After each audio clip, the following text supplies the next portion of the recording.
আসসালামু আলাইকুম, আমি জুবাইর। আজকে টিউটোরিয়ালে আপনাদের যেটা দেখাবো সেটা হচ্ছে create attribute and set attribute নোডের কাজগুলা কি, মানে মেথডটা কিভাবে আমরা ইউজ করব সেটা দেখব। হ্যাঁ, তো এটার জন্য আমরা এটাকে একটা কপি করে নিলাম। কপি করার পর এটা রিনেম করে দিই।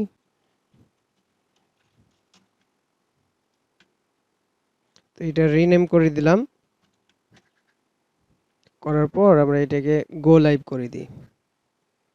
তাহলে এটা চলে আসলো।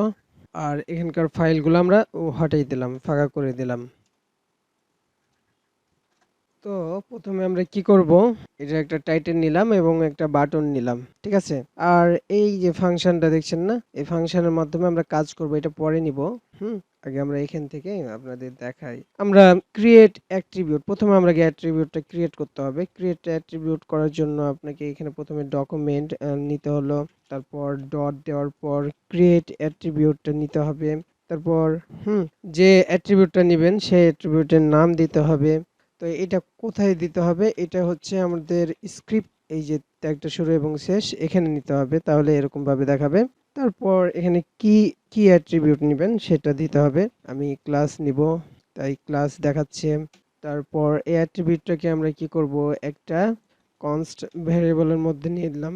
নেওয়ার পর আমরা যদি এটাকে কনসোলে দেখি তাহলে কি দেখতে পাবো, তাহলে আমরা এটা কনসোলে এটা দেখতে পাবো যে ক্লাস ক্লাস নামে একটা অ্যাট্রিবিউট নিয়েছি এর মধ্যে, ঠিক আছে।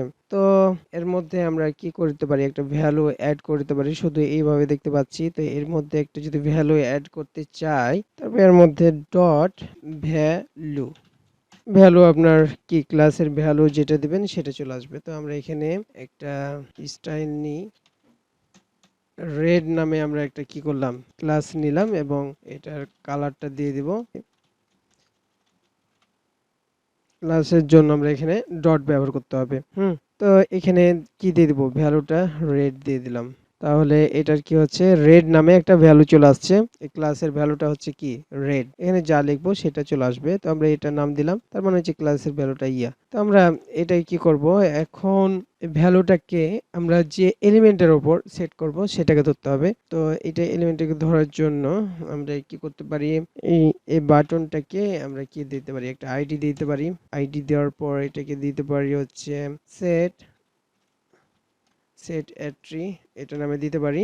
আর এটাকে আমরা ডকুমেন্ট ডট গেট এলিমেন্ট বা আইডি যেটা আছে সেটা নিলাম এবং এর মধ্যে যে আইডিটা আমরা যাকে ধরবো সেটাকে নিলাম। দেওয়ার পর আমরা এটাকে কি করতে পারি, এটাকে নিলাম যেহেতু, এর মধ্যে এটাকে আমি একটা ভ্যারিয়েবলের মধ্যেও নিতে পারতাম, কিন্তু আমরা এটা সেটা নিলাম না। ডট দেওয়ার পর আমরা সেট অ্যাট্রিবিউট করে দিব। এখানে অ্যাট্রিবিউটটা কি আছে, এই যে এইটিটি যেটা আছে, কি করে ওটাকে দিয়ে দিলাম। সেট অ্যাট্রিবিউট নোড, এটা কালার, এই যে দেখেন এর কালারটা চেঞ্জ হয়েছে। সেট অ্যাট্রিবিউট নোড যেটা আছে সেটা ব্যবহার করব, তাহলে সেটা চলে যাবে এইটার মধ্যে। তো এলিমেন্টটা কি আমরা দেখে নিই যে আসলে সেট হলো কি হলো না। এই যে দেখেন এটা আইডি আছে কিনা, এই যে এখানে একটা ক্লাস অ্যাড হয়ে গেছে, এই যে ক্লাস একটা অ্যাড হয়ে গেছে, ঠিক আছে। এর উপর যেন ক্লিক দিলে যেন এটা অ্যাড হয় সেটা করতে চাচ্ছি।